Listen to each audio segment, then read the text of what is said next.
আজকে যেটা বোঝাবো সেটা হচ্ছে বহুরূপী গল্প, সুবোধ ঘোষের লেখা। তো নেওয়া হয়েছে তার যে গল্প সমগ্র, তার তৃতীয় খণ্ড, তৃতীয় ভাগটা মধ্যশিক্ষা পর্ষদ এখানে বহুরূপী নাম দিয়ে তুলেছে। তো বহুরূপী গল্পটা আগে জানার আগে যেটা জানতে লাগবে,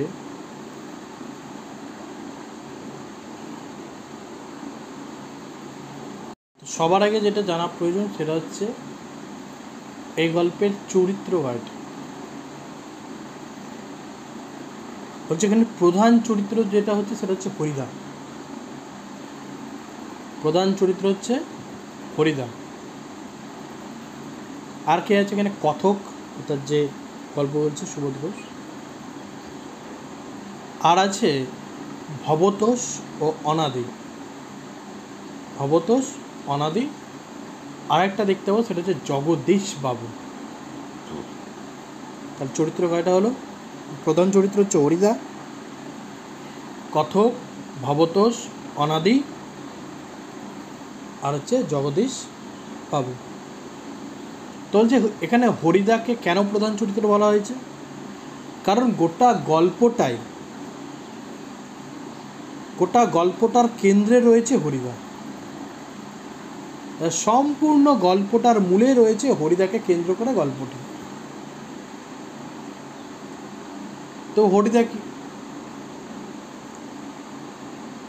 তো হরিদা একজন সৎ,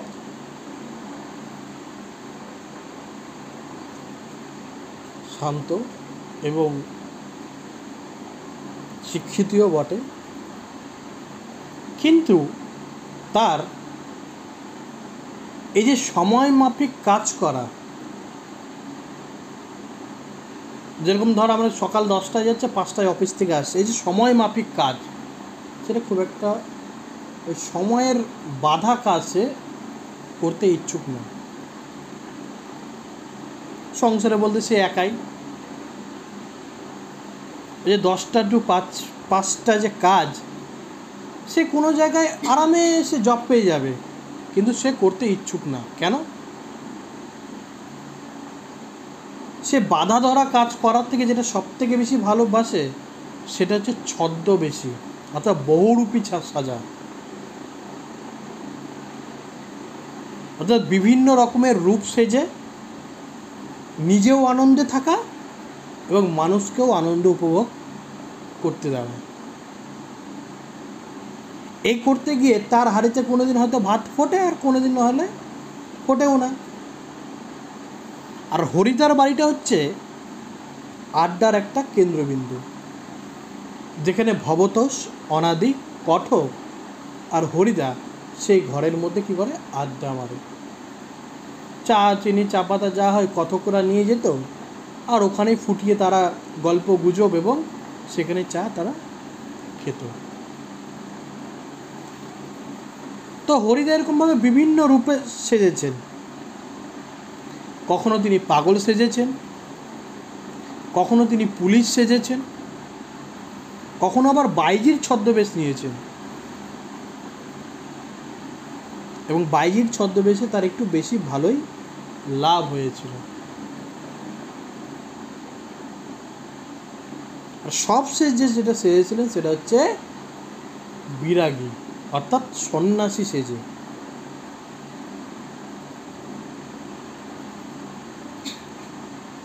কারণ এই চরিত্রগুলোর মধ্যে দিয়ে তিনি তার কাজের প্যাশন, অর্থাৎ যে কাজটাকে ভালোবাসেন,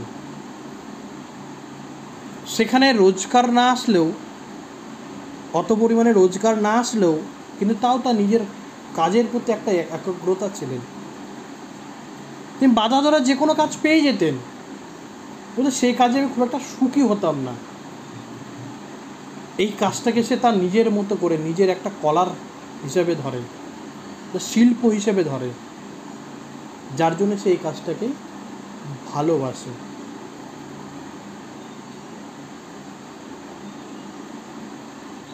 একবার পাগল সেজে চকের বাস স্ট্যান্ডের ওখানে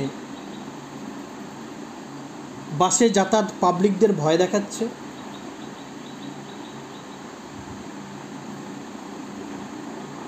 বাসের কন্ডাক্টর কাশীনাথ যখন চিনে ফেলে তখন তাকে ধমক দেয় যে যা হয়েছে অনেক কিছু, কেউ কেউ আবার 1 টাকা 2 টাকা, কেউ 1 পয়সা 2 পয়সা করে ফেলেও দেয়। এটাই তার রোজগার। কখনো পুলিশ সেজে স্কুলের বাচ্চারা গিয়ে বাগানে চুরি করেছে, তার শাস্তি বাচ্চাদের ধরেছে এবং হেডমাস্টার এসে, স্কুলের শিক্ষক পর্যন্ত এসে তাকে ঘুষ দিয়েছিল যে বাচ্চাদের যেন ছেড়ে দেওয়া হয়। পরবর্তীকালে সেই স্কুলকে সে জানায় সে আসল পুলিশ না, বহুরূপী। তো তার সেই অভিনয়ে এবং তার ছদ্মবেশী রূপে স্কুলের শিক্ষকও তো মুগ্ধ হয়েছিল এবং তার প্রশংসা করেছিল। তেমন বাইজি সেজে রাস্তায় যখন হেঁটে যাচ্ছেন তখন অচেনা, যারা চেনেন তাদের জানে সেটা হরিদা, আর যারা অচেনা তারা তার দিকে ফ্যালফ্যাল করে তাকিয়ে আছে। তো সেই সময় রোজগারটা একটু বেশি হয়েছিল। আর যেটা সব শেষে যেটা সেজেছিলেন সেটা হচ্ছে সন্ন্যাসী।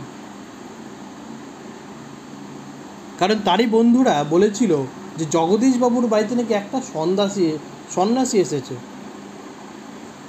তিনি অতীব সন্ন্যাসীদেরকে ভালোবাসেন এবং নাকি বেশি দক্ষিণাও দেয়। যে হরিদা যদি সন্ন্যাসী বেশে যায় তাহলে তার দক্ষিণা পেলে হয়তো তার অনেক দিন সেই টাকাতেই চলে যাবে। তো যে সন্ন্যাসী এসেছিল নাকি তাকে নাকি তার পায়ের ধুলো নাকি পাওয়া যায় না, তাই সোনার বোল, কাঠের খড়মে সোনার বোল লাগিয়ে দেওয়ার চক্করে সে কী করছিল, তখনই নাকি সেই সন্ন্যাসীর পায়ের ধুলো নিয়েছিলেন। তিনি মাত্র বছরে একটু হর্তুকি খেয়ে বেঁচে থাকেন। তো এটা শুনে তো ভবদোষ, সনাদি এবং কতককে জিজ্ঞেস করে সেই সন্ন্যাসীর পায়ের ধুলো পাওয়া যাবে নাকি। বলছে না, সেই সন্ন্যাসীর পায়ের ধুলো পাওয়া অতটা সম্ভব নয়। নিহাতি জগদীশবাবু তার পায়ে সোনার বোল লাগাতে গিয়ে তখন নাকি পায়ের ধুলো নিয়েছেন। যখন সন্ন্যাসী যায় তখন সন্ন্যাসীর ব্যাগে 101 টাকা তাকে দান করেছিল তার তীর্থক্ষেত্রের জন্য। তো তখন তাকে বলেছিল যে সে যদি সেজে যায় তো ঠিক আছে, একটা জবর খেলা দেখাবো। সে তখন সন্ন্যাসী বেশে কিন্তু যায়, কিন্তু সন্ন্যাসী বেশে গিয়ে দেখে ভবত, সনাদি এবং কতক তার সেই প্রিয় বন্ধু হরিদাকেই চিনতে পারছে না যে সত্যি আদৌ সেই সন্ন্যাসী কিনা। তার সাজ পোশাক কথা শুনে চিনতেই পারে না এবং তাকে টাকা অফার করলে, টাকা দিতে চাইলে জগদীশবাবু সে টাকা না নেই ফেরত আসে। এবং পরবর্তীকালে ভবতোষ এবং অনাদি যখন জানতে পারে যে সন্ন্যাসী হরিদাকে তখন বলে তুমি এই টাকাটা নিলে তোমার অনেক দিন চলে যেত। তখন বলছে আমি সন্ন্যাসী বেশি কী করে নিতে পারি। অর্থাৎ তিনি সন্ন্যাসী সত্তাটাকে কী করেছেন, সেখানে তাদেরকে সম্মান করেছেন সন্ন্যাসীদেরকে, যে সন্ন্যাসীর এটা কর্ম নয়। তিনি নিতে পারতেন, অসুবিধা ছিল না কিন্তু তার, কারণ তিনি তো সন্ন্যাসী নন, কিন্তু তিনি সন্ন্যাসী সত্তাকে সম্মান জানিয়েছেন, যার ভিত্তিতে তিনি ওই টাকাটা কিন্তু পরিত্যাগ করে কিন্তু চলে আসেন। তখনই তার বন্ধুবান্ধবরা বলে অদৃষ্ট কখনো হরিদাকে ক্ষমা করবে না, কারণ হরিদা সে টাকাটা পেলে কী হতো, তার অনেক সুবিধা হতো, তার দিন চলে যেত ভালো মতো, কিন্তু সেটা হরিদা করেনি। এখানেই কিন্তু গল্পটা কতক শেষ করে দিয়েছে। গল্পটা আরও বড় আছে, কিন্তু আমাদের মধ্যশিক্ষা বর্ষতে এখানেই গল্পটা শেষ করছি।